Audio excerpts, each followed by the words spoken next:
This meeting of the Desert Water Agency Board on February 6, 2024. I'll call this meeting to order. Some housekeeping.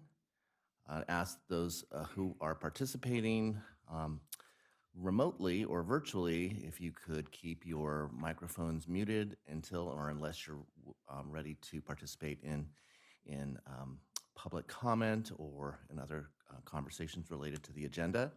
And for those of us that are in the room, if we could keep our phones and other electronic devices silent through the meeting.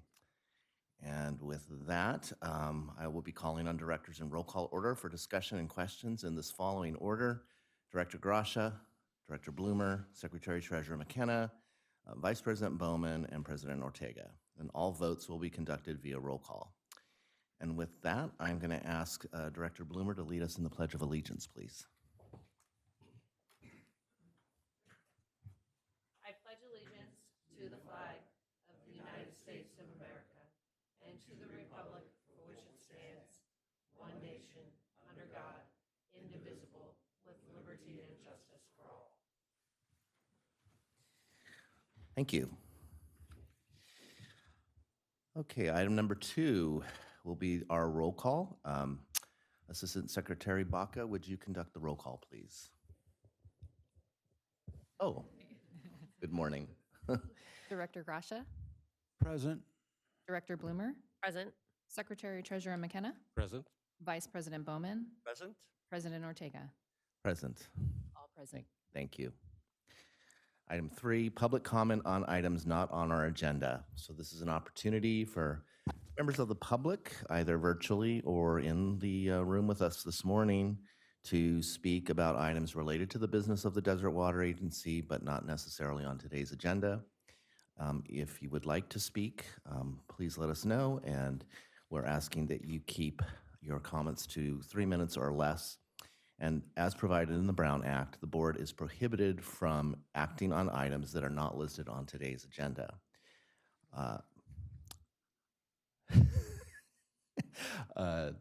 Sorry, I'm looking at my script and it's not following the script. So have we received any comments from the public? No public comments have been received. Okay, thank you. Then we can move to item number, or unless there are members of the public who would like to speak at this moment. Seeing no one, we will move to item 4, which are public comments that are listed on the agenda. And similarly, we'll ask that you keep your comments to 3 minutes or less. Do we have any members of the public who would like to speak at this time regarding a matter that is on today's agenda? Okay, we can move to item 5. That would be our consent calendar. We have several items on the consent calendar. If there is a member of the board who would like to pull one of these items for further discussion, please let me know now. Otherwise, I'll be looking for a motion to accept the consent calendar as presented. Mr. President, I'd like to pull item E, the state water contractors meeting minutes. Okay, all right. Any other requests? Right, so why don't we go into that then? 5E, receive and file memo on January 17th, 2024 state water contractors meeting. Is that Mr. Johnson? Yeah. So this is a report that's provided by Mike Riddell. Oh, I just have a question Oh, okay. about something. If I get my screen to turn on here, I think on page 23, here it comes. 23 or 24, maybe you could scroll down a little bit. Just a little, till you get to, to the bottom, to the page after all of these maps and graphs and bars. You can keep going. Okay, the next page. And there we go. At the bottom of this page, we want to go up. In my screen, I'm going to have to read Mr. Mc. Go ahead, try it. No, it went away.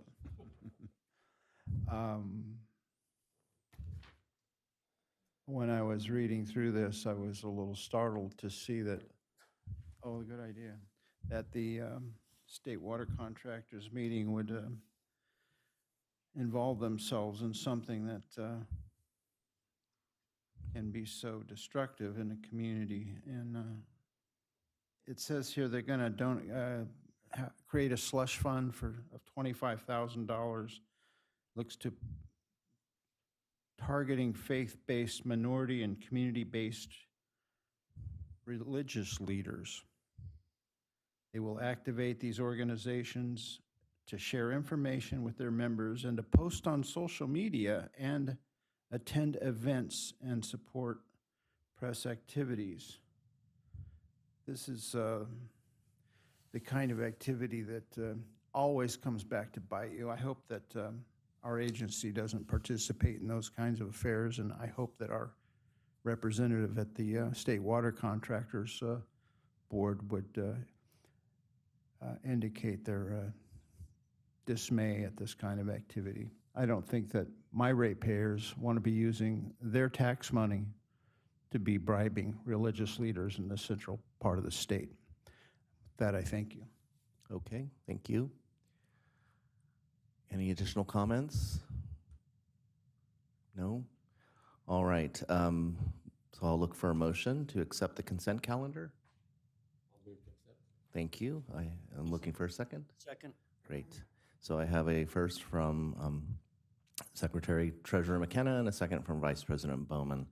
May we have the roll call vote, please? Director Grasha, Aye.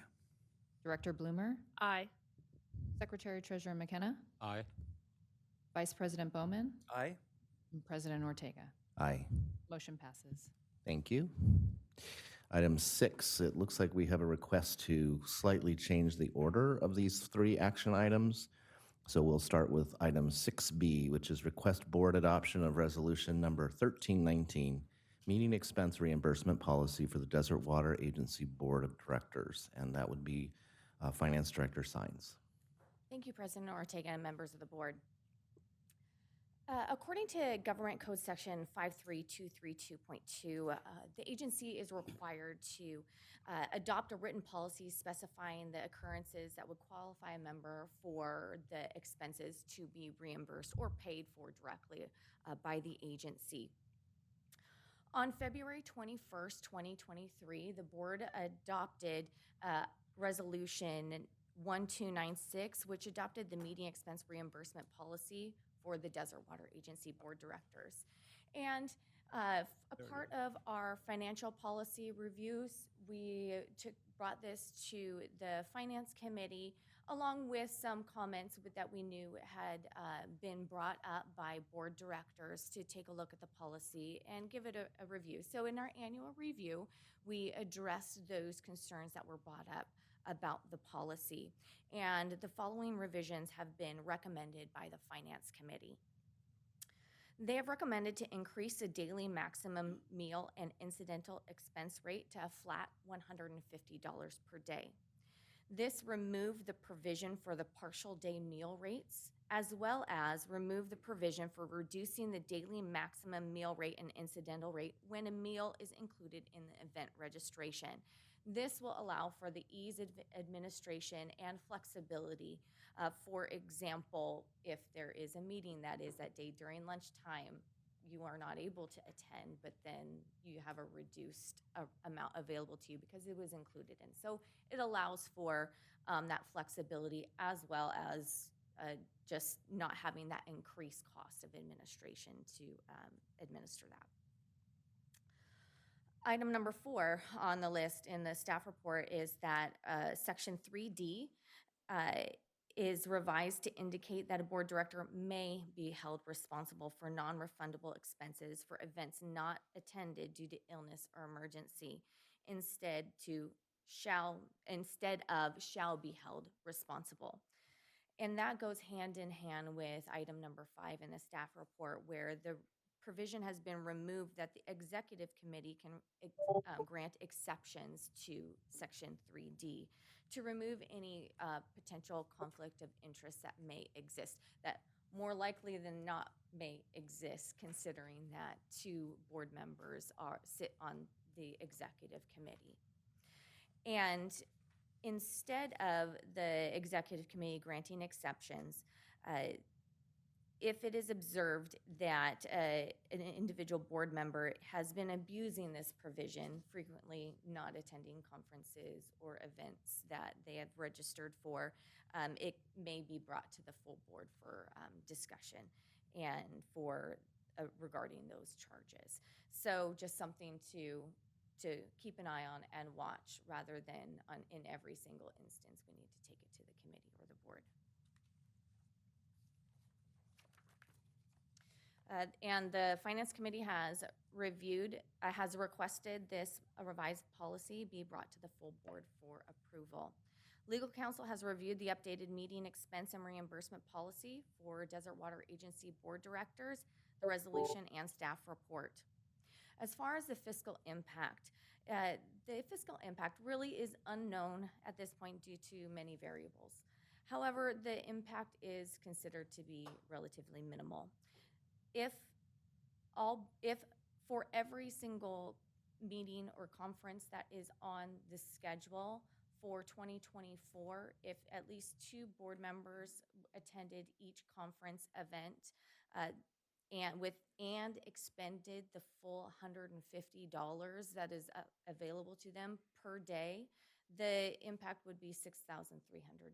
So that's the upper threshold of what we're talking about fiscal impact with these potential revisions.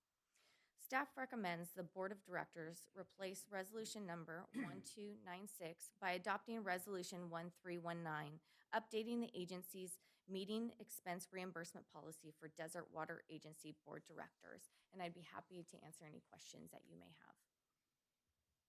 Thank you. Director Grasha, do you have any questions? Yeah, part of this, I guess, is from comments that I made, and out of aggravation for what seemed like an extraordinary expense to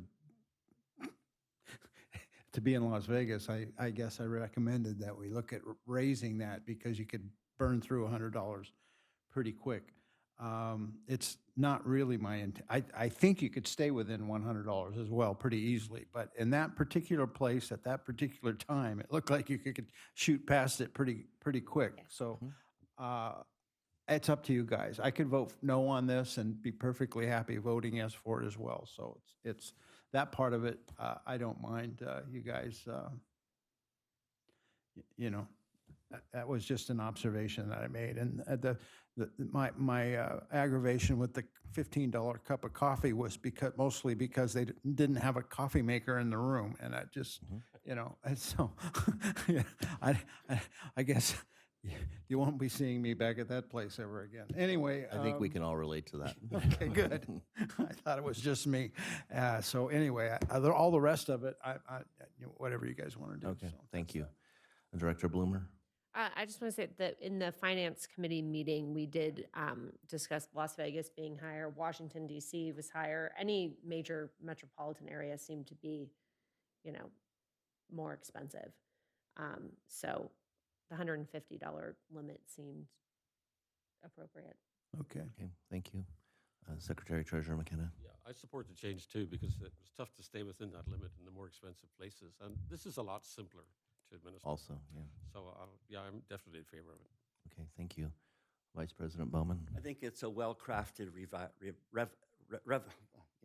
Revision? thank you, revision. Couldn't get the word out. And I appreciate staff's effort on that. Thank you. I have nothing further to add, so I'll look for a motion. Move staff recommendation. Thank you. I'll look for a second. I'll second. Thank you. So I have a first from Director Grasha and a second from Director Bloomer. May we have a roll call vote, please?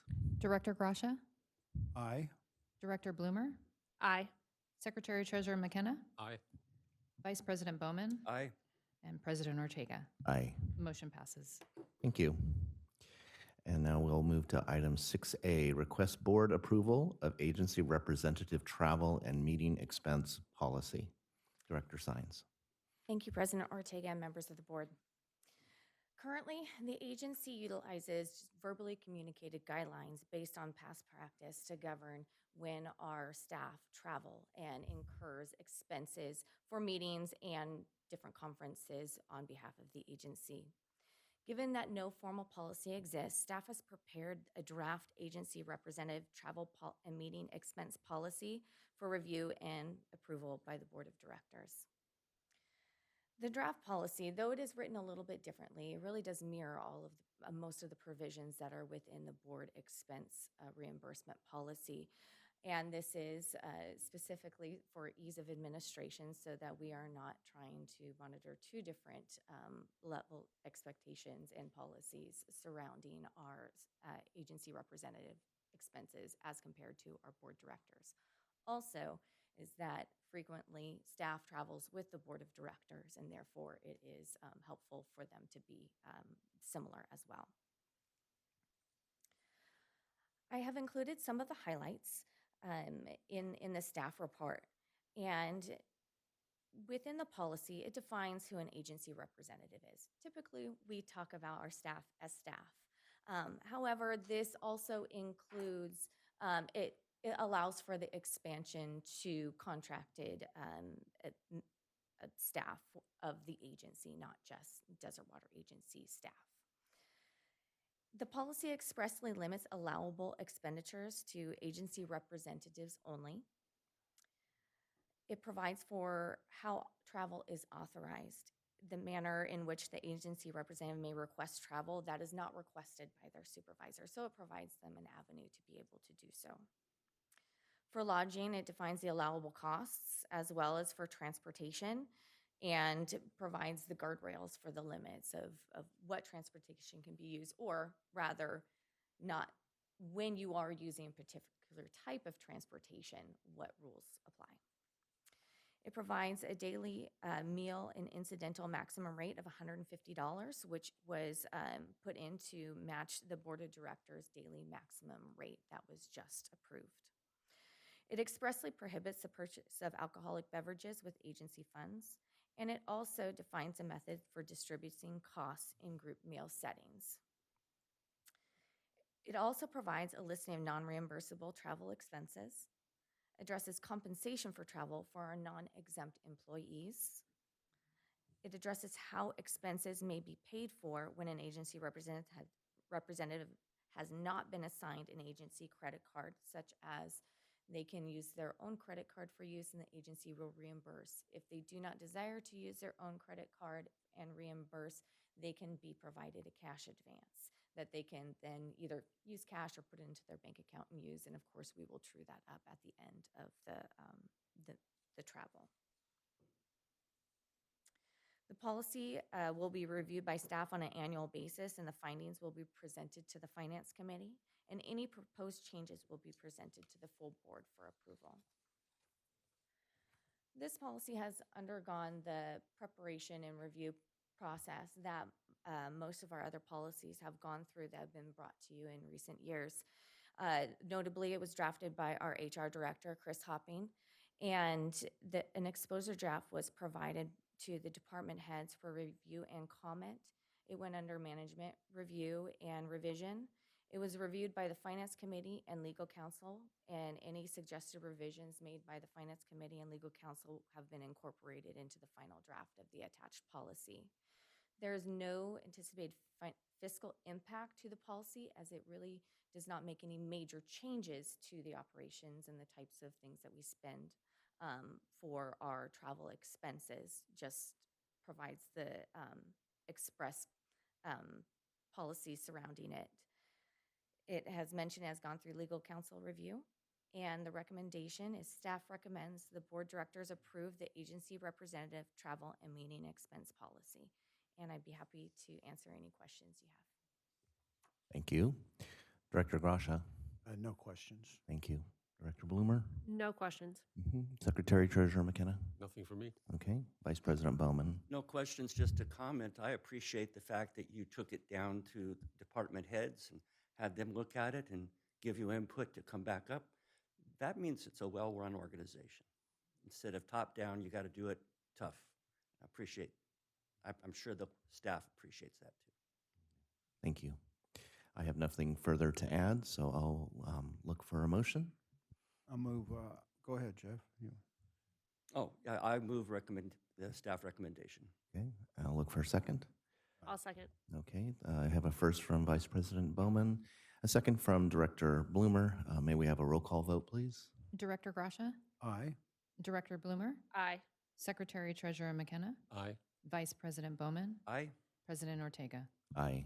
Motion passes. Item 6C, I'd like to pull that for,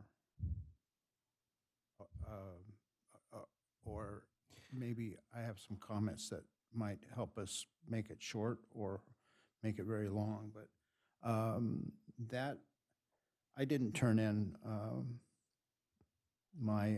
my report for compensation for that attendance, so I don't think it's necessary as it's written here to talk about it. But I do have some comments.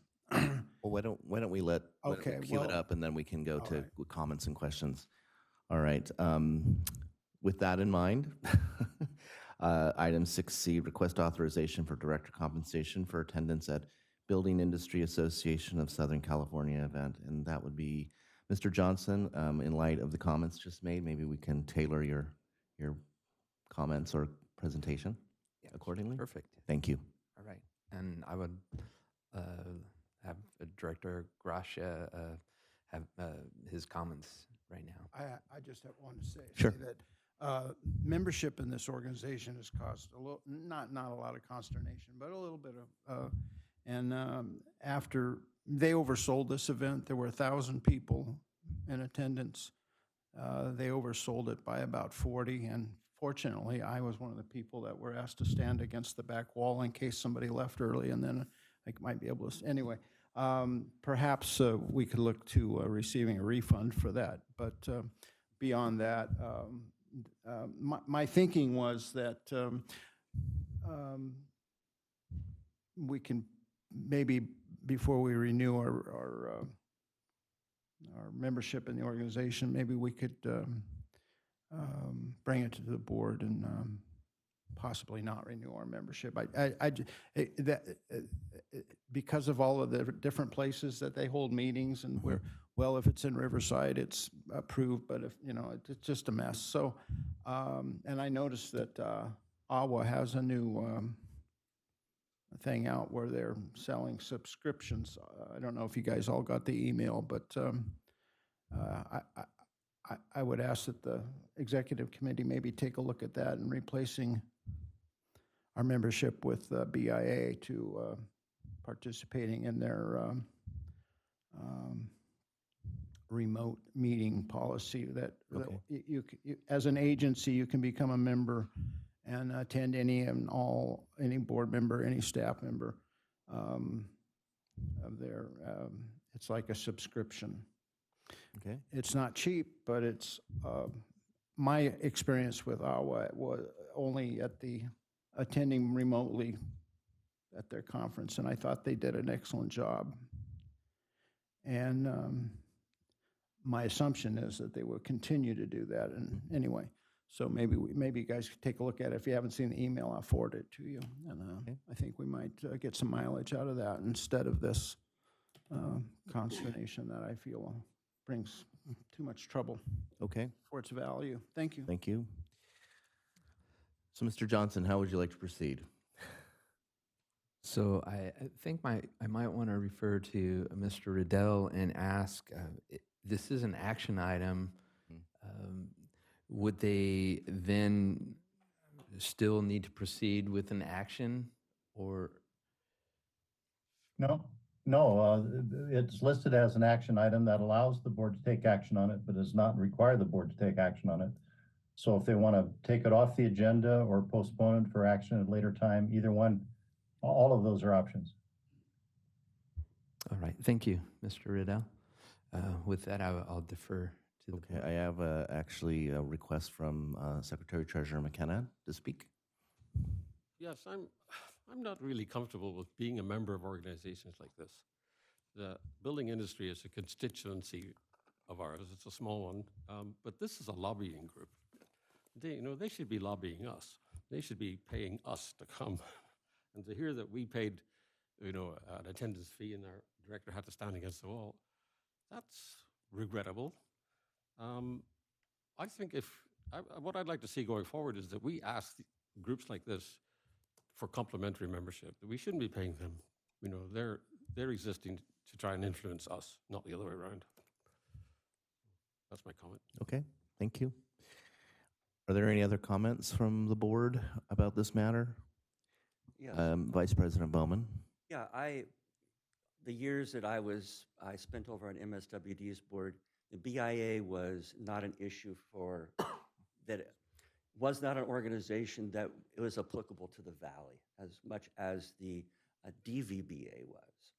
And I'm not against either organization. I'm just saying one has a little bit more or a whole lot more influence on what is happening here in the Valley versus the BIA. They had pulled out, and that's how the DVBA started, because BIA had pulled out when the recession hit. And the remaining builders of the Valley said, well, we got to have some kind of organization to keep an eye on various fees and whatnot that cities have and things of that sort. So my whole concern is primarily the value of BIA to DWA as a whole. So, you know, I could go either way, but my experience is that it was sort of not applicable to us. Okay. Director Bloomer, anything? I guess my question is, because the actual action is to either grant or deny compensation to the director for attending the event. That's correct. So, Yeah, and I didn't put in for compensation for it, and or the mileage. And my thinking was that perhaps they would refund that. I didn't ask for that. I made it clear I thought they should. And then they sent an email that I didn't follow up on because I didn't think it was appropriate. And I have a problem. Once it comes to a level 2 of, problematically, I avoid all, and that got to a level 3 pretty quick, and that was the end of that. So it's up to you guys. I guess but- my question is do you want compensation for attending the No, event? no. Okay. No. All right. So it's a non-issue. Yeah. That part of it's a non-issue. Okay. The only question is whether or not they want to go to the trouble of trying to get their $100 back, and it might be worth a call. I don't know. Okay. Can I interject, please? Yes. So according to our expense reimbursement policy, in order for the expenses to be covered for an event, it has to be something that is approved by the board. So whether you would like to seek compensation for it or not, I still feel that we need to take action on it to approve the event, and it is up to you whether you want to put it on your time card. But for the expenses, if they are not refunded, we do still need the event Yeah. approved so that those I expenses can be think paid that by it the was agency. enough of my responsibility to have known that because it was an event in Orange County that I should have known not to apply for it. So if you don't mind, just ding my stipends for the month, that amount of money, and I'll make sure to be very pleasant to the BIA on my next Twitter post. Okay. Thank you for the direction. All right. So I guess we can strike the item from the agenda. Is that what we're doing? Correct. Yeah. Do we need a motion to do that? Mr. Riddell, did they need a motion to strike it? I don't think so. I mean, no action will be taken if no motion is made, so I think that's that. Okay. Then let's move on. Thank you for all the comments. We can move to item 7, which is the discussion item. Upcoming board meeting schedule, Mr. Johnson. Yes, thank you, President Ortega. So during our last executive committee meeting last week, there was a discussion regarding upcoming board events. We were reviewing the schedule, and we had a discussion regarding the Aqua event for May 7th. And we do have a board meeting scheduled for that day. And Director Ortega asked if we could add this for the board to discuss that schedule and have a discussion regarding whether we should have another board meeting to replace the May 7th board meeting, or cancel the May 7th meeting and allow I believe it's 5 weeks between the April and May meetings that are to occur. Yes, Yes. that's what I had asked for. Correct. And at this time, I believe the board Is it okay would if need I to have pick it up from discussion. here? Or Yes. okay, Yeah. thank you. So my feeling was that 5 weeks was a long time between meetings, and that was my reasoning for actually adding a third meeting in the month of April, so that we would have 2 weeks, 2 weeks, and then 3 weeks as opposed to 5 weeks, and that would replace that. I can't remember the date, but I think it was April 30th. Was the date on I believe so. Tuesday, the April 30th, and then the following meeting would be 2 weeks after that. And meanwhile, I presume that most of us will be in Sacramento for Aqua, if not all of us, which would be the 7th, which would have been the typically scheduled date. So really, I wanted to open that up for discussion, whether to get a sense from the board, whether that was something that they would prefer to do, or just or wait the 5 weeks. I do believe, if I'm not mistaken, that Vice President Bowman that you were already planning to be gone that week of the 30th. Is that correct? I'm gone the week of the 30th and the 7th. Okay. So you won't be in Oakwa? It won't matter either way. Or, No. okay. What about you, Secretary Treasurer McKenna? I know sometimes you like to take those long breaks I like it, because I was planning to leave on another trip on May 8th. So, on May 8th. yeah, because we have more flexibility. Yeah, But the 30th wouldn't be a problem. Okay. I like that better. Okay. So because you'll be leaving on. Okay, got it. Director Grasha, do you have any thoughts one way or the other? I don't, did you say it would be 5 weeks between meetings? If we canceled the May 7th meeting, yes, it would be 5 weeks. That's a long time, but I don't care what you do, so. Okay. And President Ortega, may I? Yes. In the past, just for information, we have typically just canceled that meeting that would occur if Aqua was on scheduled at the same time in the past. But again, it's up to the board for that decision. And Director Bloomer, how do you feel about it? I mean, I'm in town April 30th, so it's fine with me. I mean, I guess too, if there's not anything of urgency, we can always cancel the meeting. We Sure. can have it scheduled and then. I think the reason why I wanted to have it on the schedule was that so Yeah. that people could plan on that, Right. rather than at the last minute setting up a special meeting, which in the meantime, somebody might have made plans because they weren't expecting to be on that schedule. So my preference is to have the meeting on the 30th, and it sounds like there were 4 of us here that would be available to do that. So what would we do next? It would be a special meeting if you have that on the April 30th. Okay. But as far as, is this something that goes back to the executive committee, or are we making a decision on it now? Are we turning it into an action item at this point, or does it matter?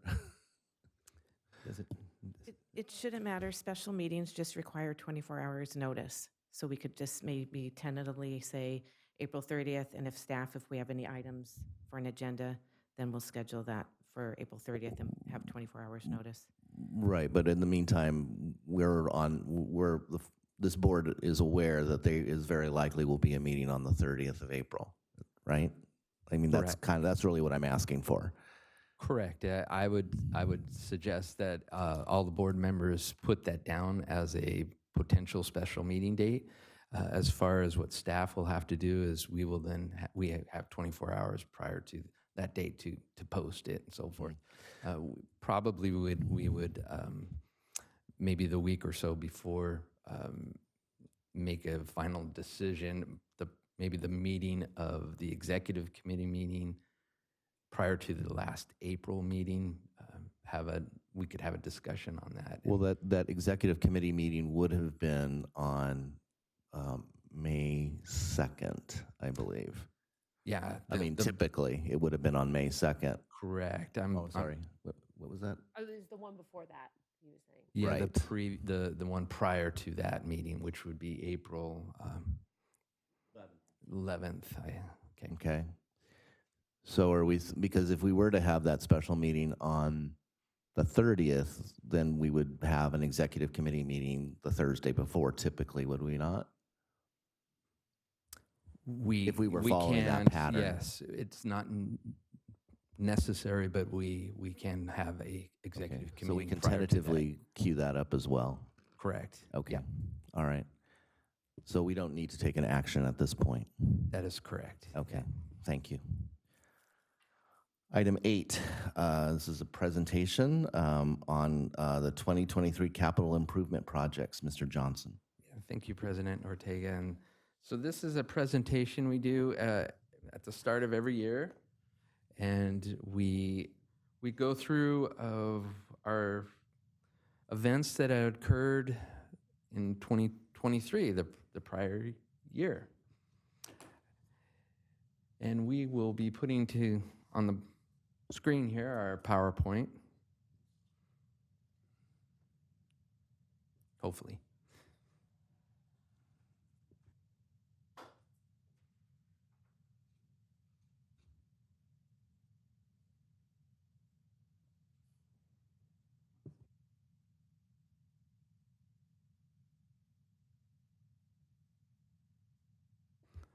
Said this is something that we do every year, and very proud of the accomplishments that we do, and just want to highlight some of the major events here.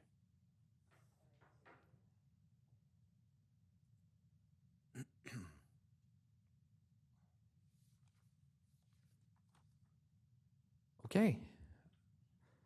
All right. So the first item was a water main on Via Vaquero. This was an emergency pipeline installation that our construction crews installed. It replaced a 4-inch main that was experiencing several leaks. That main was installed back in 1958. And we performed that for a price of $146,000, and that was completed back in September of 2023. The next item is some electrical upgrades that were performed. And so our Chino booster, we replaced the motor control center for a price of $160,000. This was installed by both Test Electric, which is a contractor, consultant, and our operations department crew, staff members. This would replace an old MCC unit that was installed back in 1982. So it's 40 years old. I think we got a lot of life out of that. And that was done back in February of 2023. Earthquake valve systems. So we, several of our reservoirs had an old air pneumatic system. Basically, it was a ball was sat on an actuator, and when the earthquake would hit, it would fall, and that's how it operated. It's old technology, and we went with our budget. We were able to go with a newer technology, and we installed these on the Southridge Reservoir for $55,000. Our Chino Reservoir, which cost just a little more. I think there was a little more prep work for that. And our Andreas Hills Reservoir. Much more reliable, and I believe, Mr. Tate, that we can control these through SCADA too, correct? Independently, and the purpose of these is our objective, if we do have a large earthquake, is to contain our water in our reservoirs. That's the purpose to have these. And to allow us then to evaluate our system and then repair any mains that may need to be repaired if they were damaged during the earthquake, and to, as I said, preserve that water storage for our customers. I have a question. Yes, absolutely. Can you go back one? Yeah. On the, it was a pneumatic valve, so you had an air compressor Air, on we site? had, yes, we had air tanks at the reservoirs. Wow. We Yeah. thought that was a good idea. Well, yeah. Yeah, they were caged. Everything was caged. However, it's really old technology. But probably at the time they were probably high end, Yeah, I'm sure. state of the art. That's why one of the things I always worry about those dosing pumps, because the technology was never any good. I don't know, has it gotten better? I had some experience with those. Like, God, how does anything work that relies on one of those? So now we have the electric valve. So is there a battery backup for those if the power system goes down? I suppose that is what's in that box right there maybe, but just curious. If Yes. Electric valve, is there a battery backup? Yeah, I believe there's solar up there too. Okay. That Oh, good. on the reservoir site there, And I'm which sure you guys have thought of all of this, but Yeah. it was just a curiosity with how quick an air compressor can break loose of a supply line in an earthquake. Anyway. correct. Yeah. Thank you for your indulgence. Alrighty. All right, the next is our recycled water plant upgrades, and we replaced our chlorine scrubber. And the original scrubber that we had was over 20 years old. Again, its end of life was occurred, and therefore we replaced it with a brand new scrubber for just over $300,000 back in February of 2003. And this was a project that our engineering department managed. We had a firm come in and a contractor come in and replace that unit for us. Then there was the chlorine injection building. This is a building that holds liquid chlorine for our shallow groundwater wells. And the reason why we have this is we need to maintain a chlorine residual inside our effluent reservoirs at all times. When we operate our shallow groundwater wells, that water is typically not chlorinated like our recycled water. So, and it will dilute the influent reservoir water. Therefore, we add chlorine to that water. It's not necessary in the sense it's to ensure that we maintain our residual in our effluent when we use that water. And that was installed by our construction and operations department. And the next is just it's a sump pump for our reservoir sump pit. We purchased a backup sump pump, vital for us if we need to drain the reservoir. We have to put the water somewhere, and therefore we have this available for us if the current sump pump goes out. Cathedral Canyon Force Main. This is our monitoring manhole. We completed that work. This will allow us to monitor the flow from our Cathedral Canyon lift station. This was part of the work that was required due to the February 14, 2019 flood that occurred that damaged our force main, and we installed this to ensure that we can then monitor the flow that goes across that wash. And this was installed by our ops and construction departments, and our engineering team did the design. And that was completed back in March of 2023. SCADA upgrades, this is for our operations department. This is our system that we use to monitor our system out in the field.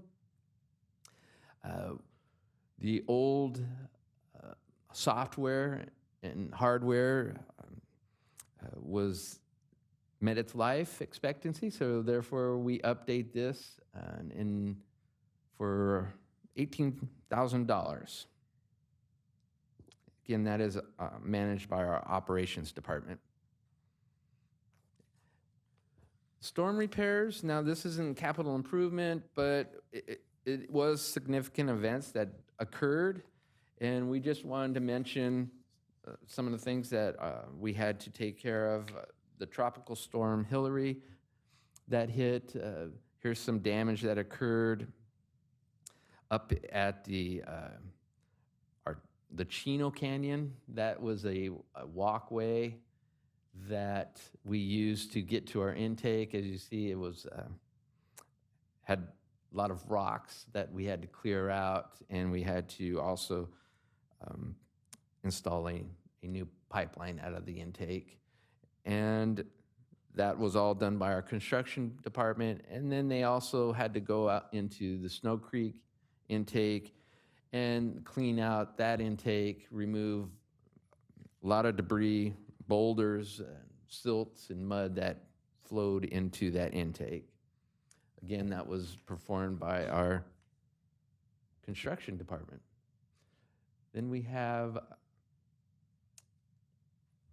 agency vehicles. We had several vehicles this year that we replaced, or last year that we replaced. Unit 17 is an operations department vehicle. It's Ford Ranger for around $41,000.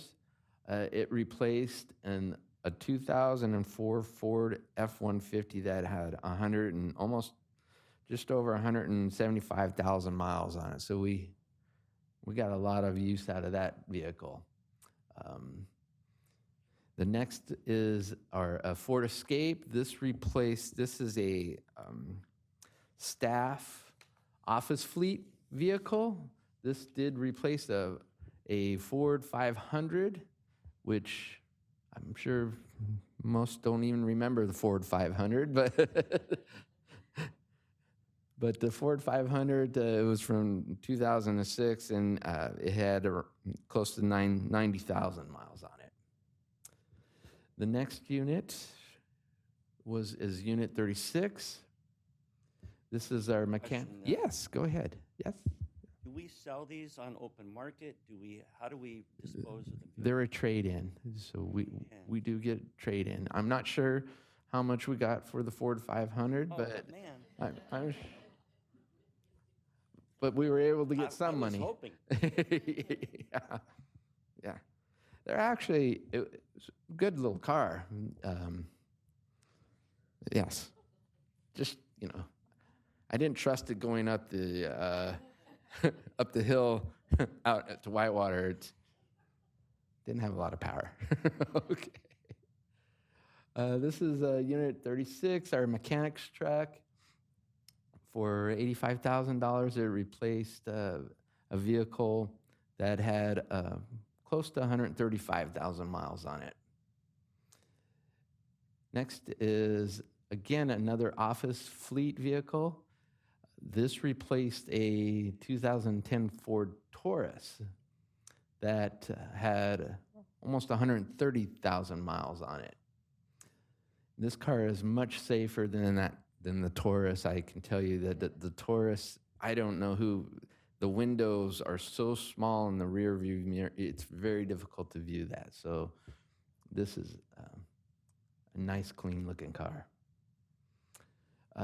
Unit 32, dump truck. This replaced a 2010 diesel. This replaced the diesel. This is a gas vehicle. Again, if you recall the AQMD, we're working with them to replace our diesel vehicles. This is one that we replaced with a gas vehicle. The next item is Unit 2. Again, this is the same situation. Yes, that's okay. Thank you. And this replaced a 2006 dump truck that had 85,000 miles on it. Fueling station. So the fueling station, so this Fill Right pump station replaced the old Gas Boy fuel station that we had installed, I think, back in maybe 1999. And this is, that was starting, those old Gas Boy units were starting to show their wear and tear. Some of the numbers were starting to fade, and they were starting not to work properly. So we replaced them with the Fuel Right pumps here. That was done in October. Electronic meters. This is our AMR system. Again, we had received grant money. So our construction department went out and installed several of our ERT systems there. And that is an ongoing process. I believe we just have maybe 100 that we need to replace, if that. So we're at a point where all of our meters have an ERT on them. Operations Center upgrades. This was our remodel of this room here, $255,000. This was something that was managed by Eddie Gonzalez here, who's operating the cameras. I think it turned out pretty spectacular. It looks really great. And that was formed because we needed to be able to have a system where we could have cameras and put it on YouTube, and we didn't have that technology. So we upgraded our sound system too for $15,000 as part of that upgrade. And then we also upgraded our board conference room. We put in the monitors and the sound system and the camera system there for around $21,000. And again, where the monitor is, that used to be bookshelves and so forth. So we had to do a little work in there to make that work. And then the DWA monument sign, the original sign was starting to fall apart. All the brick facade was starting to fall off. One thing that we did discover was behind that brick facade was a large chunk of concrete that was built to last for eons.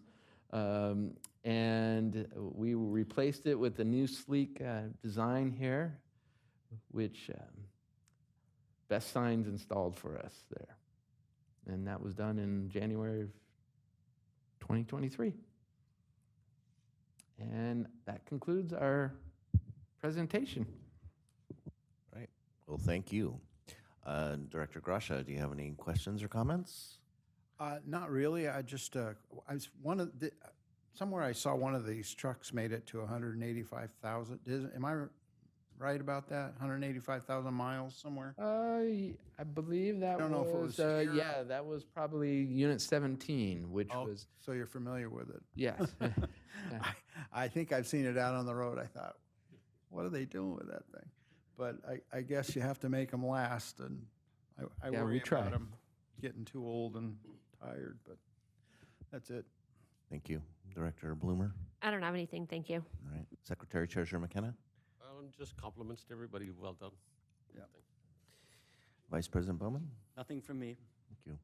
And nothing more from me, so thank you. We'll move to item 9, which is our Secretary Treasurer's report for December 2023. Secretary Treasurer McKenna. Financial highlights for December 2023. On the operating fund, we have $3.8 million in water sales revenue receipts, $37,000 in recycled water sales revenue receipts, $15,000 in grant reimbursements included in our miscellaneous cash receipts. We paid out $1.1 million in accounts payable. So year to date, our water sales are 4% under budget, revenues 2% over budget, and expenses 14% under budget. Well done. There are 23,539 active potable water accounts as of December 2023. Skipping the rest. General fund received $5.9 million in property taxes, $439,000 in replenishment assessments from private pumpers, and $16,000 from power sales from Southern California Edison for the Whitewater Hydro.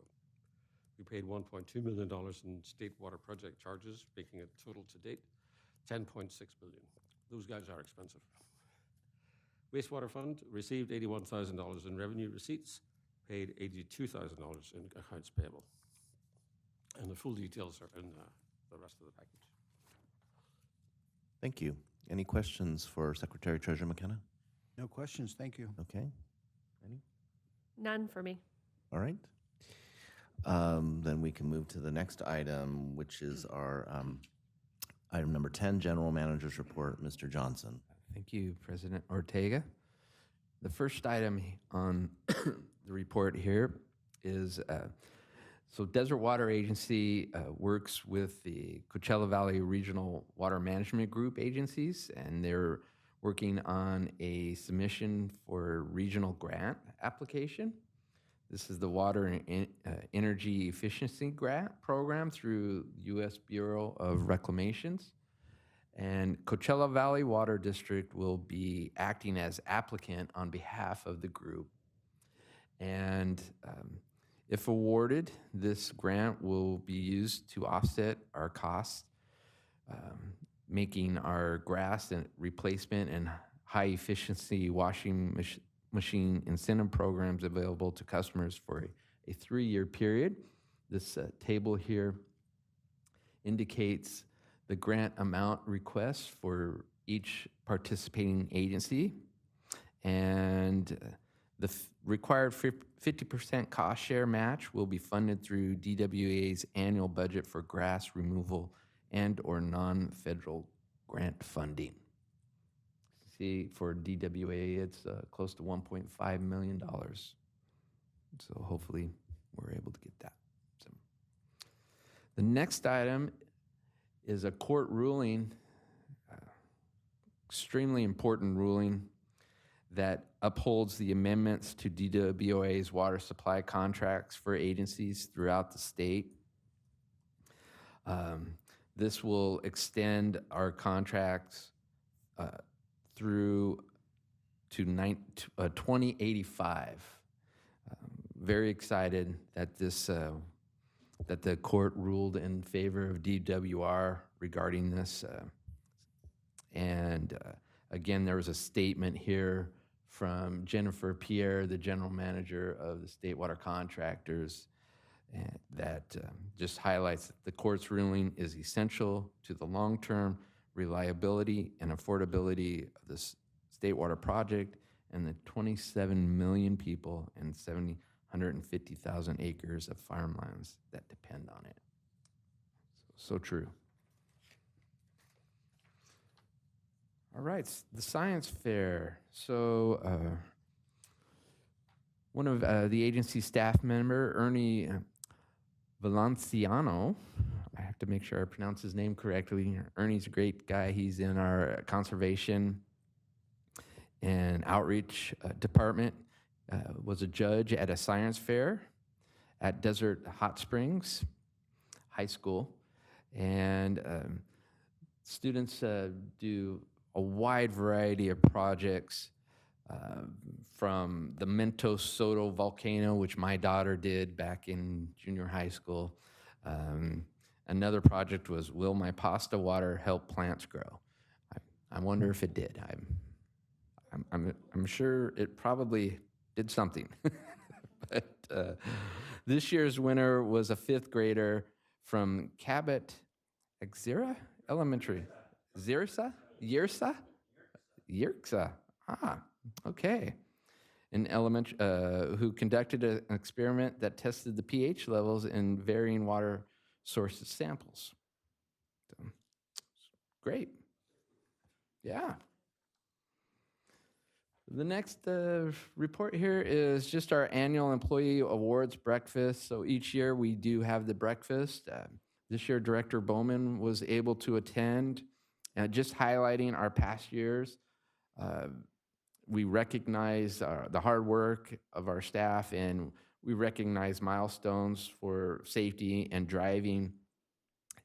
And we also do show that PowerPoint presentation that that we went over today on the board as we're eating breakfast, just so staff can see all the highlights. And it was catered by Lulu's, outstanding. They showed up on time, and it was really great food. So it's a big success. All right, and then we hosted a tour and the Aqua Region 9 board meeting on January 30th. The group went up to the Snow Creek intakes and settling structures. They also saw the filtration plant and hydro plant there at Snow Creek. And then after the tour, they were able to hold their Region 9 board meeting here at the Operations Center. I believe it was very successful, a lot of compliments on the tour. And there's just a couple photos of the group, and then I have another photo of the board meeting being held. As you can see, we reconfigured the room to accommodate the Region 9 board. Our system leak data, the usual suspects here, again, Avenida Caballeros. I believe they're going to be starting this month. Is that correct, David? I know there are still some material delays.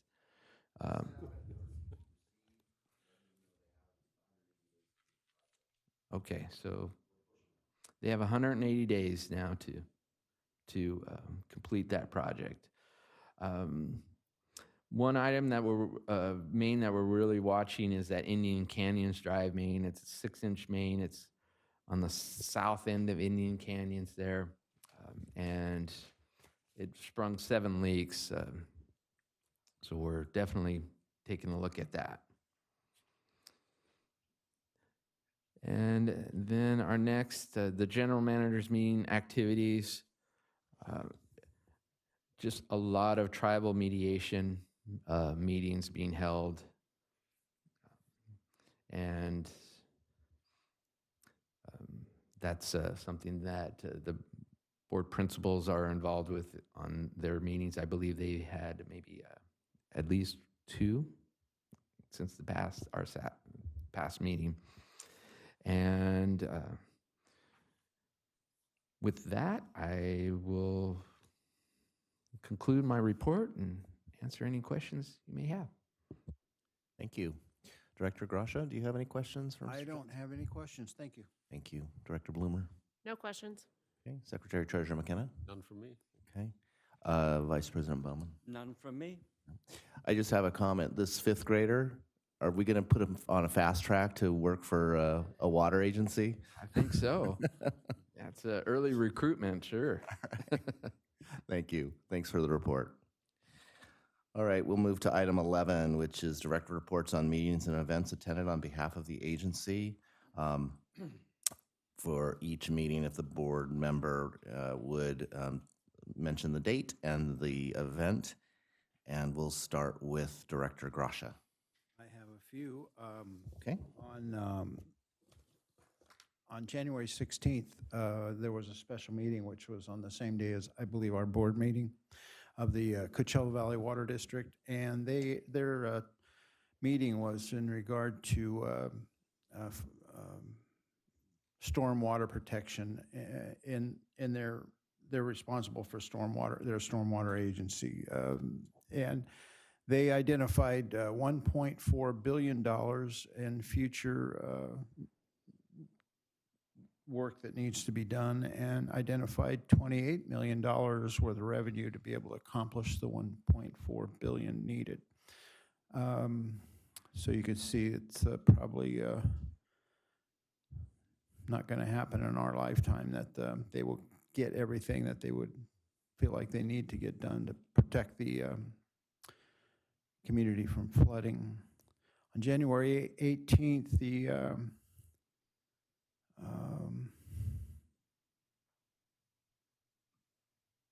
California Climatologist Working Group. This was a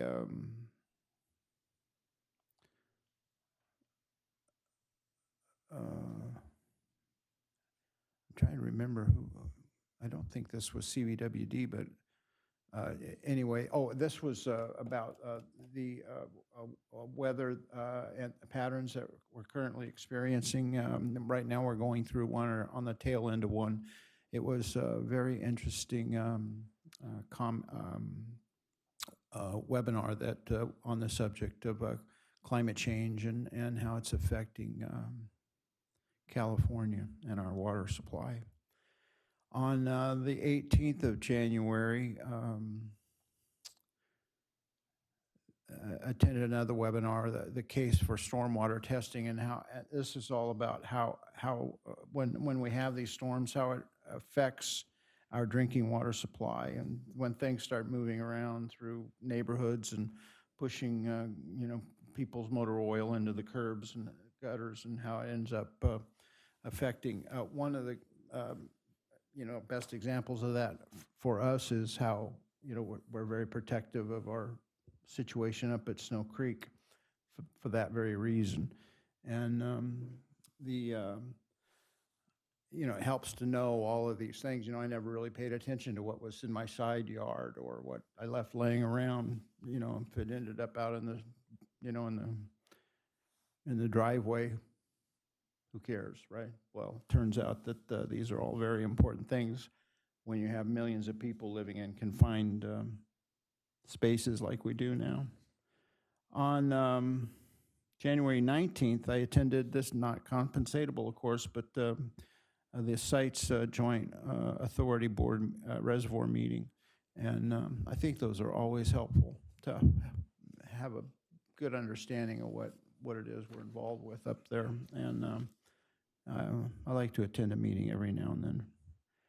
And then again on the 23rd, the Coachella Valley Water District made they passed a resolution, or authorize a contract with West Yost and Associates for $1,100,000 for evaluation of options to comply with California's proposed hexavalent chromium maximum contaminant level in their system. They have dozens of wells that are impacted by this, close to 30, I think.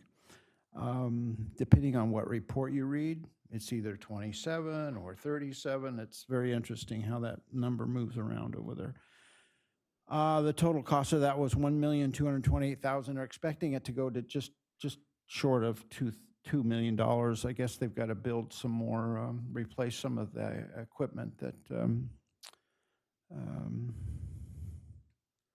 was required. And of course, we talked about the BIA economic forecast, and which was on January 29th. And then and we've talked about the January 30th Desert Water Agency tour for Region 9, and I want to say that you guys did an excellent job putting that together, and you represented the agency beautifully.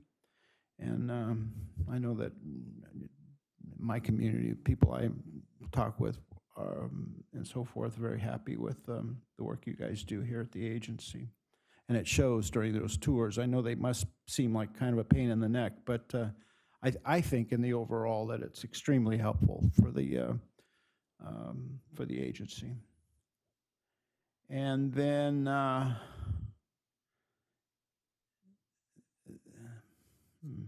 January 31st was the Water Policy Forum in Orange County. This was an event that was put on by the Orange County Water District. There were, I believe, 13 different water districts in attendance, every water district in Orange County. And the information that was shared and the discussion was revolved around making conservation a way of life in California, which is something I know you're spending a lot of time on, and has got water agencies up and down the state concerned. And they're working hard. I know that they're doing everything that they can. I know you guys are working hard to, there's been a lot of media on the subject, and it's good to see everybody trying to steer the ship of state up there in a direction toward something that can work for everybody. And that's it. Thank you. Director Bloomer? On January 17th and January 31st, we had mediation meetings for the water rights lawsuit. And then I attended the Irrigation Leaders Workshop in Chandler, Arizona, January 23rd to the 25th. And the main topic there was a lot of focus on next generation of leadership, general manager success plan case studies, which was very interesting. And then also there was a few presentations on solar and hydro in canal opportunities. So floating solar and then in canal turbines. So two different companies demonstrated those technologies, which was very interesting. And then there was also an interesting rate forum, and each attendee shared what their rates look like. There was a lot of irrigation districts, but also districts that do irrigation and municipal water. So that was that. And then on January 30th, I also was here for the Aqua Region 9 board meeting. And on February 3rd, I attended the Taste of Jalisco in downtown Cathedral City, which was a great community event for them and very well attended. So that was it. Thank you. Secretary Treasurer McKenna? I did not attend any meetings after our last board meeting before this one, so none. Okay. All right, thank you. Vice President Bowman? Yes, on the 17th of January and the 31st of January, had our tribal lawsuit meeting. Spent many hours talking about important things. I had the privilege, non-compensatable, to attend our employee breakfast. I tell you, Mark, Steve, Chris, we had food. It was good, and I appreciate allowing this department heads to share the highlights with the rest of the district. That's unheard of in many organizations, and I really think it breeds esprit de corps. It helps people communicate between departments and know that they're all in it together. So it was a great breakfast. On the 30th, I did also attend the Aqua Region 9 meeting. Our president did a good job suggesting some ideas, and I couldn't believe when I walked into this room that it didn't look like this. Things were moved all around. I know it took a lot of effort, but it was really amazing. And lastly, Executive Committee on the 1st. Thank you. So on the 18th of January, I presented and this was a non-compensatable event, or compensable event for the Osbit Land Trust, their speaker series that they have on sustainability, basically presented to about 45 people in the community room at the Palm Springs Animal Shelter, which is standing room only, and with that amount of people. Very engaged audience who came to hear the story about water in the Coachella Valley, and more specifically what this water agency does in terms of maintaining and sustaining the aquifer. And then on the 20th, on Saturday the 20th, I attended, not in an official capacity, but somewhat official, I guess. The Desert Hot Springs Historical Society opened their new buildings, office / museum / center, one of the stone houses in that community. That was a great community event. Lots of people, not all from Desert Hot Springs. They were people from other parts of the Coachella Valley as well. Of course, our friends from Mission Springs were there.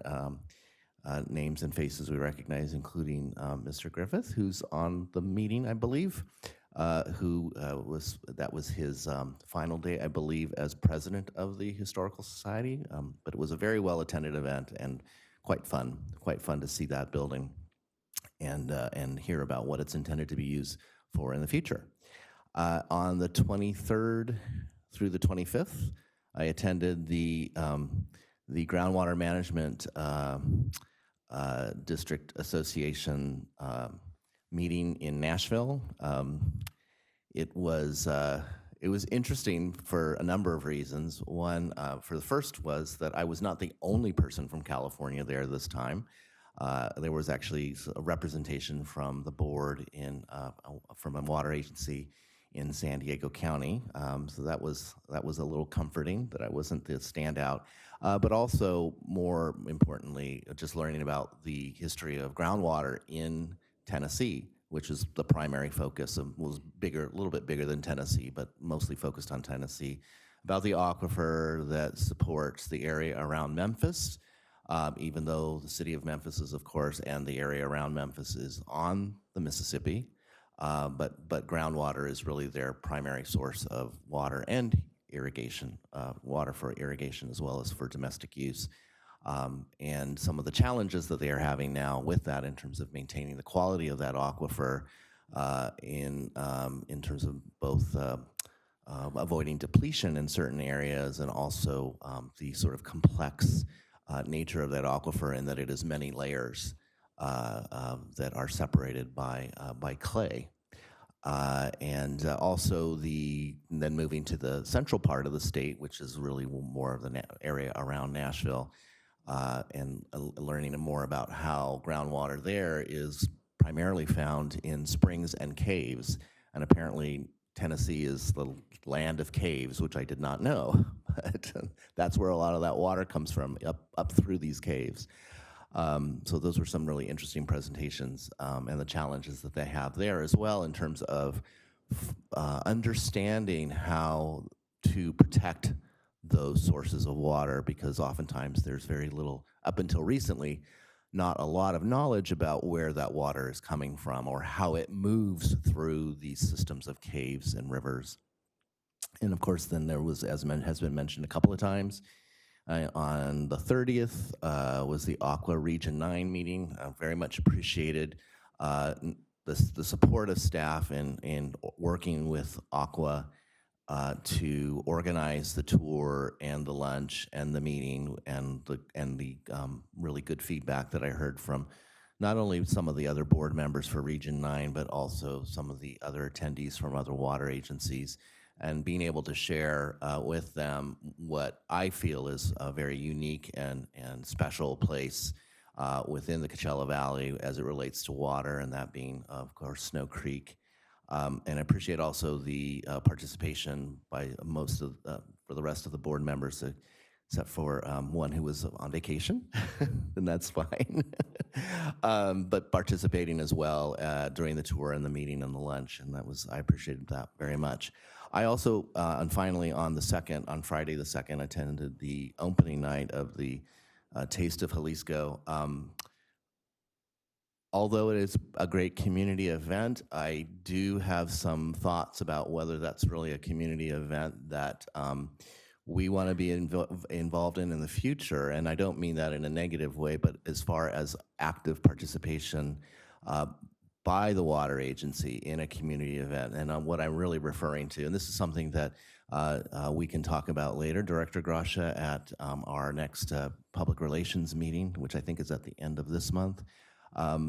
there wasn't a lot of opportunity for interaction with the water agency to be represented there in terms of something like the 1 PS picnic, for example, where there are a lot of community organizations that have booths and people can kind of walk around and find out more information about the water agency. This is very commercially focused, this particular event, and I didn't see a lot of opportunity for that kind of interaction. So that might be something that this agency can look at. Maybe there's another event that's more open to having that kind of interaction with the community, where we can tell our story and talk about conservation and talk about what the agency does for that part of Cathedral City.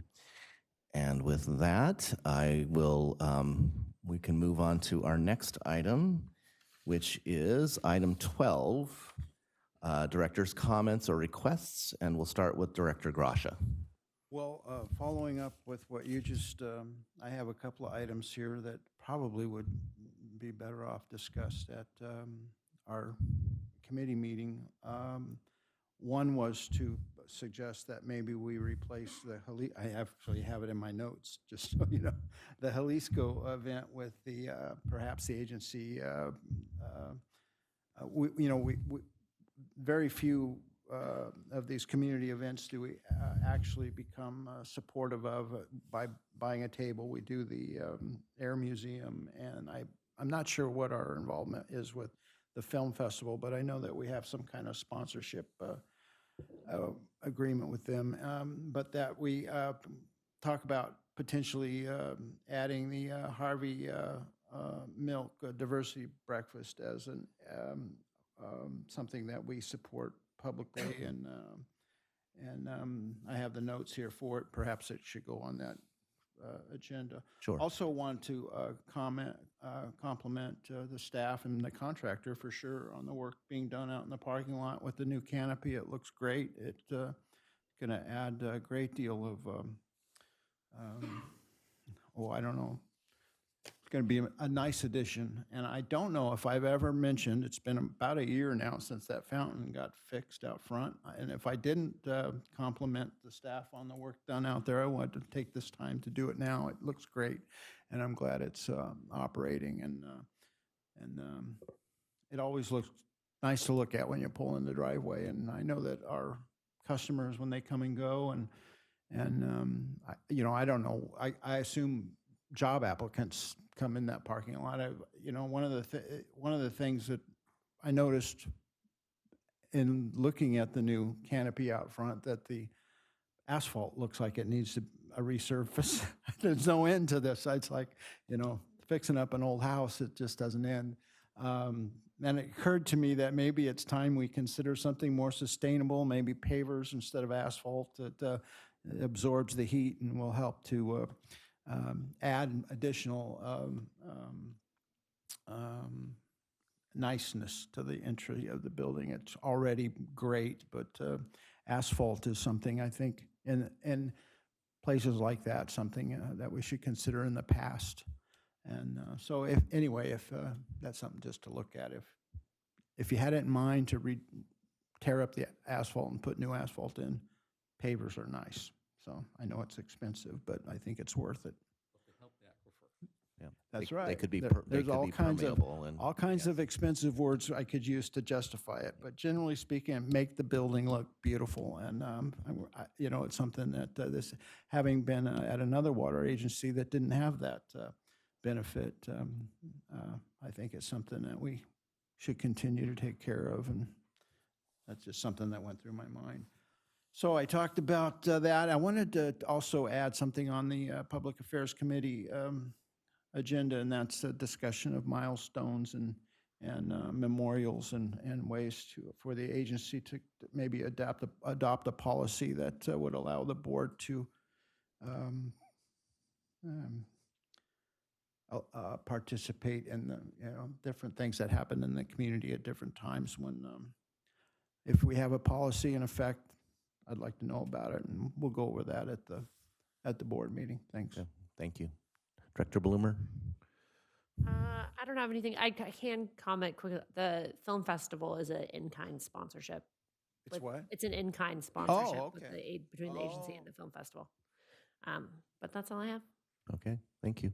Secretary Treasurer McKenna? Yeah, I want to talk about the Mission Creek sub-basin. Not long ago, the Coachella Valley Water District accepted $36 million in federal money to reduce their take from the Colorado River, and they announced that they were doing that by not replenishing the aquifer. And I wasn't clear on where they were talking about. You know, it sounds like a crazy idea to me, but they did it. If they don't replenish the aquifer under Rancho Mirage or Palm Desert, and the subsidence continues, it's a problem they will have to deal with and their ratepayers will have to pay for. It's not our problem. But they do also draw a lot of water from the Mission Creek sub-basin. They have at least 2 wells on the other side of the freeway. And I encountered them by accident when I was hiking my way through Mission Creek from the freeway to the Mission Creek Stonehouse, looking at the damage, which of course was huge. So I'm wondering if staff would collect some data for me on how much water have Coachella Valley drawn from the Mission Creek sub-basin on those wells in the last 10 years, annual numbers, and how much they have contributed to replenishing that sub-basin during the same period, and to collect any water quality data that they have on the water that came out of those wells. And I think we should look at that. We should, you know, we have a objective, we're currently meeting it, of like a net zero on the aquifer, but put the water back in to the same extent we take it out. And I just wonder if they're doing the same thing on that side of the freeway, in this end of the valley. I think we should look at that. And if they could collect the data, I would appreciate it. Thanks. Thank you. Vice President Bowman? Nothing else other than to second the idea of Director McKenna. I did find it strange that they are pumping from the Mission Creek aquifer and exporting the water down valley. And what happens, you know, is there any help on their part to help that aquifer get replenished? I have something to add to that. All right. That's the Sky Valley system. Great, thank you. So item 14 was reconvene into open session, and I can say that we have nothing reportable at this time. And with that, we can adjourn the meeting. Thank you, staff. Thank you for the public that participated today, and we will see you all in a couple of weeks. Thank you. Recording stopped.